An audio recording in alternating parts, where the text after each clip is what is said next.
A lot of people reached out to me after Secretary Kennedy's comments on autism.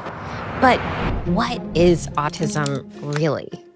Well, autism is classified today as a psychiatric condition under the DSM-5, which is the Diagnostic and Statistical Manual of Mental Disorders. It's published by the American Psychiatric Association. The DSM-5 defines autism as persistent deficits in social communication and social interaction across multiple contexts. Children as young as 6 months can receive this diagnosis, which is currently based solely on observational analysis. There's no medical test. The most common prescription following an autism diagnosis today is treatment through behavioral therapies, including what's called applied behavior analysis, or ABA, to improve the child's behavior. But here's the thing. Most children diagnosed with autism, in fact, over 70%, also have what the American Academy of Pediatrics refers to as co-occurring medical conditions. These can include gastrointestinal issues, sleep disorders, seizures or epilepsy, sensory sensitivities, developmental coordination challenges such as dyspraxia, which is commonly seen in stroke victims, and intellectual disabilities. The American Academy of Pediatrics, or AAP, emphasizes the importance of comprehensive evaluation in identifying and managing these co-occurring conditions to ensure the best possible care for individuals with autism. Except, the reality is that most children on the autism spectrum don't get the medical care they need because many are unable to communicate their needs.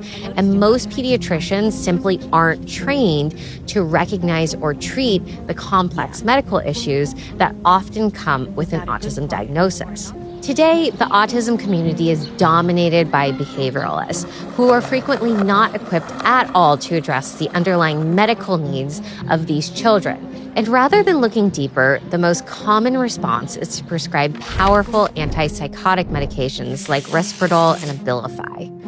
What if many of the behaviors we see in children with autism are actually the result of untreated medical issues, like dysbiosis or metabolic dysfunction? More and more physicians and families are stepping forward to say that autism is predominantly physiological, not psychological. And if that's true, then we need to start by addressing the body, by treating the underlying medical conditions before we attempt to modify a child's behavior. There are even groups stating that forcing these children into behavioral therapies when they are experiencing physical pain is unethical and even cruel. Some recommend up to 40 hours a week of this therapy, which consists of commands an autistic child must follow to exhaustion, responses an autistic child must give correctly, even if the answers don't match the child's feelings or preferences, and the repression of movements that autistics use to regulate their own bodies. Besides this extreme regimen, the experts insist that parents use the same tactics at home. So, parents pay a lot of money to people who don't allow autistics to experience growth and the world the autistic way. They pay for abuse.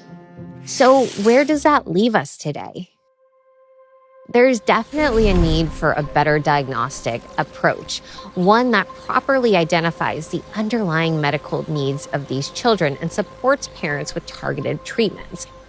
Whether it's for metabolic insufficiency, chronic gut pain, or anything in between.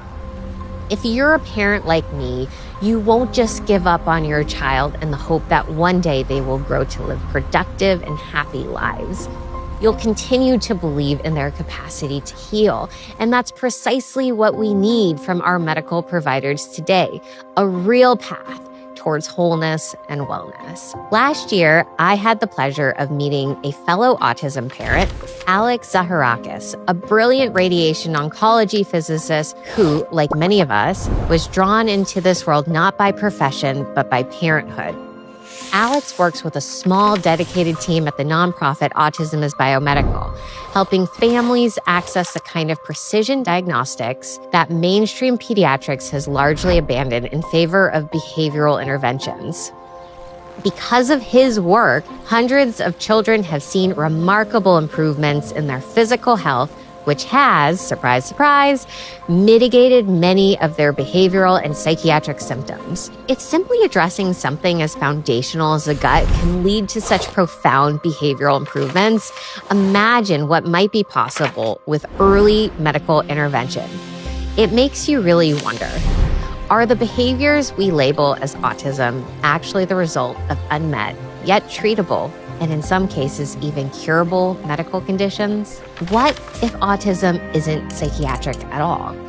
What if it's biomedical? And we've been going about this the wrong way for far too long.